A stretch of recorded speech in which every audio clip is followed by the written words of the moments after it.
Okay. Hello everyone. So this is Shaden Food.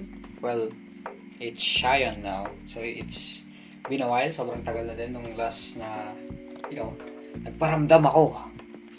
So while I'm cleaning up itong PC natin, I will do this audio recording natin. And maybe later on, lagyan ko na lang siguro muna ng simple edits. And maybe that's it. I just really want to create this video for you guys kasi ang tagal na din nung huli talagang ginawa ko tong ganitong klase ng video. Even though hindi ako nagsasalita sa camera, wala ako sa harap ng camera ngayon, which is I hope okay lang sa inyo. Dude, sorry for being gone ng sobrang tagal, especially dun sa 30 viewers ko. Kung na-miss nyo man ako o hindi, hello. So, while I'm doing itong pag-ayos ng PC, I just wanna talk to you guys, sa inyo. Gusto kong makapag-catch up. So, kung na-miss nyo ba ako, kung want nyo pa na gumawa pa ako ng video. Actually, want ko din naman. It's just that I needed support to do this. This kind of hobby, itong klase ng passion na to, life just didn't really work out well para sa akin. Life has been really hard. Life has been genuinely, again, hard. Sabi ko nga kanina. And marami nang nangyari. Hindi lang ako na umupo lang, tapos nanood lang, nag-standby lang. Sinubukan ko din maghanap ng ibang hobby, ng ibang interest para matuto. Ang first thing before, sinubukan ko lang mag-workout. At best, ang kaya ko lang gawin 15 na push-ups, 25 squats, I think, kung tama yung pagkakalala ko. And well now, medyo tumigil ako kasi nagkasakit ako. Pero I'm doing quite well now and sinusubukan ko ulit bumalik. After nung pag-workout, sinabay ko din yung pagbabike. Actually, masaya nga na nakakapag-bike ako. It has been fun doing it. Kaso nasira yung bike, pumutok yung gulong, tinamad na akong ayusin yung bisikleta, and hindi na ako nakapag-bike. Then after nun, sinabay ko din yung paggigitara. Kahit hindi ako ganun kagaling, wala akong alam sa music theory, nanonood lang ng tutorial. Pero ngayon, sinusubukan kong kapakapahin yung yung gitara na subukan tumugtog by ear.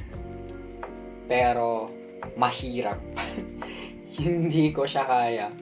But at least now, medyo may na-develop akong skills in playing simple stuff. Actually, papatugtugan ko kayo later on, maybe sa ibang video na lang. So, try to like and subscribe.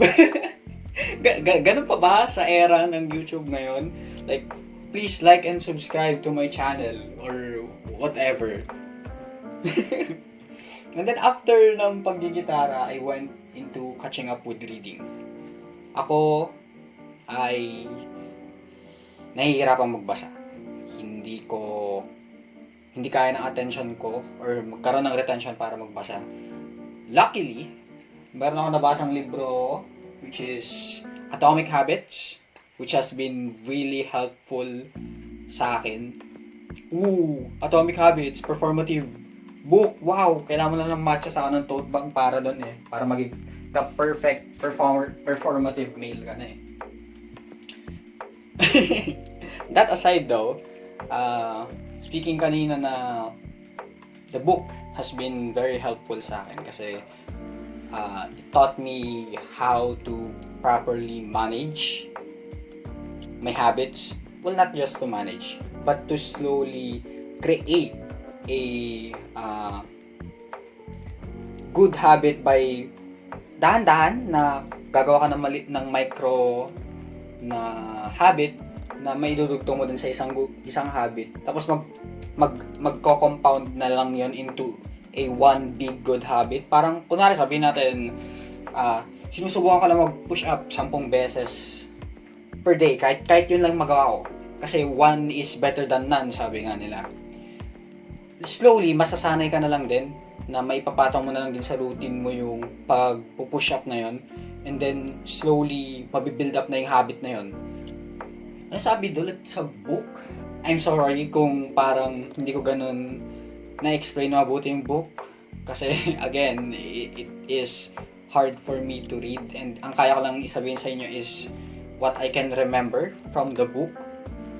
Pero yeah, basically the book is taught me how to properly create good habits and removing bad habits by adding friction to those bad habits. So yeah, dahil din sa book na yon, nagkaroon ako madaming hobby, ng madaming habit, happily na good habits, and napunta din ako sa fashion. I styled my shirt and stuff, whatever. Sorry kung hindi ko may papakita yun sa inyo, pero i-include ko na lang dito sa video na to. And then, there's also hairstyles. Pakalbo, wait, wag muna yung pagpakalbo. Pinahaba ko yung buhok ko, nilagyan ko ng style. After having those, yung napasok ko sa iba't ibang klase ng bagay, biking, reading, guitar, fashion, hairstyle. Actually, medyo lumabas-labas na din ako and try to socialize. I've met a lot of people as well, talked to a lot of people, pero hindi pa rin ako ganun kagaling.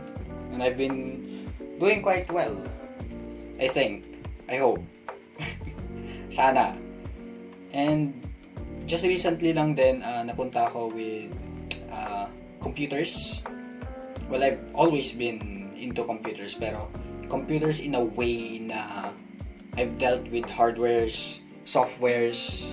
Actually, nag-Linux na din ako. Wow, Linux! I use Arch, by the way. Yeah, I use Arch. I've been using it for quite a while. I also made videos about it, but didn't post it. Shinare ko lang sa mga friends ko, actually. Pero ngayon, I've created a simple server using yung luma kong laptop, which has 4GB RAM, Intel Celeron 1 core, I think. Was it 1 core? Ang luma na din ng laptop na to pero napagana ko siya with Ubuntu server and web UI na Casa OS. So I use Casa OS for the graphic user interface, which has been actually quite useful in learning a bit more about servers, home labbing. Yan. Yun yung hobby ko ngayon, home labbing.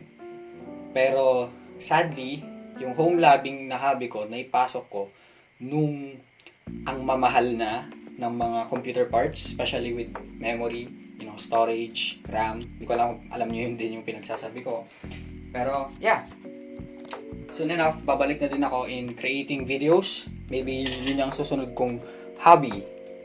Well, even though it was once my passion, medyo nahirapan din ako na mag-adjust ulit in creating videos. So, maybe sa mga bagong videos ko, hindi pa ganun kaganda yung editing ko ulit.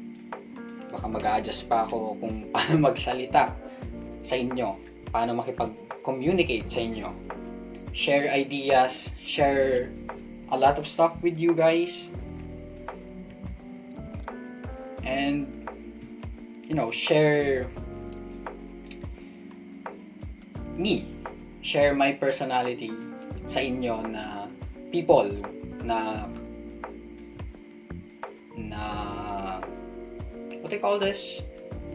Na nakakapag-resonate sa akin. Sorry kung hindi ko alam yung mga salitang Tagalog doon, kahit ako na medyo natabunan na din ako ng salitang Ingles. Yeah.